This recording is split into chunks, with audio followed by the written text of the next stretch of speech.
আসসালামু আলাইকুম প্রিয় নবম দশম এবং এসএসসি শিক্ষার্থীরা, আশা করি তোমরা ভালো আছো। আজকে আমরা তোমাদের সাথে শেয়ার করব তোমাদের পাঠ্য বইয়ের ৮ নাম্বার অঙ্কটি, মহা ইম্পর্টেন্ট।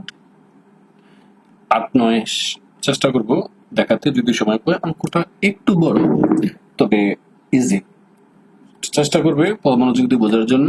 আর ১ থেকে ৭ সবগুলো ভিডিও আমার ডেসক্রিপশন বক্সে বা প্লে লিস্টে দিয়ে দেওয়া আছে, চেক করে নেবে। দেখো, প্রথমে বাম পক্ষ দিয়ে দেওয়া আছে, বাম পক্ষ আমি এখানে লিখে ফেললাম, যেটা দেওয়া আছে এখান থেকে এই অংশটা লিখে ফেললাম। আমাদের ডান পক্ষের এই অংশটা প্রমাণ করতে হবে। তো এখান থেকে আমার কাছে থাকবে এই tan এর মানে হচ্ছে sin বাই cos, সূত্র জানি, এই sin বাই cos আমরা লিখে ফেললাম।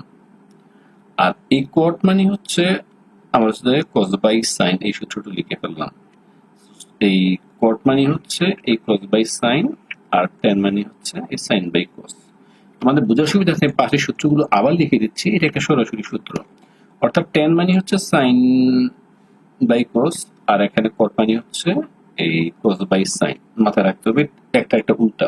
যখন থিটা এ থাকবে তাহলে এ হয়, আর থিটা থাকলে থিটা। তাহলে আমরা এইভাবে করবো থিটাটা ছাড়া। তাহলে এখানে দেখো tan a মানে হচ্ছে এই sin বাই cos, আর cot মানে হচ্ছে এখানে কত। আসসালামু আলাইকুম।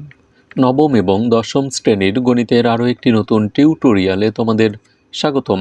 নবম অধ্যায়ে ত্রিকোণমিতিক অনুপাতের এটি পঞ্চম পার্ট।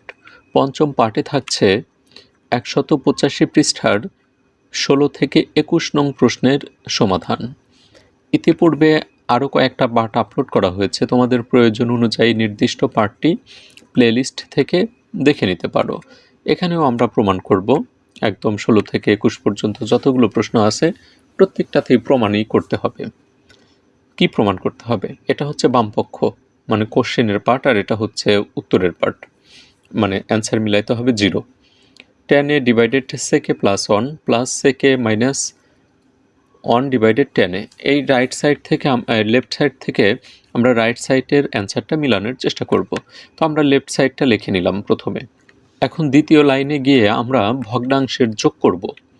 এখানে হর sec a প্লাস 1 আর এখানে হচ্ছে tan a, তাহলে লসাগু হবে sec a plus 1 into tan a। তো আমরা নিচে লসাগুটা লিখে নিলাম, ট্যানটাকে আগে লিখেছি।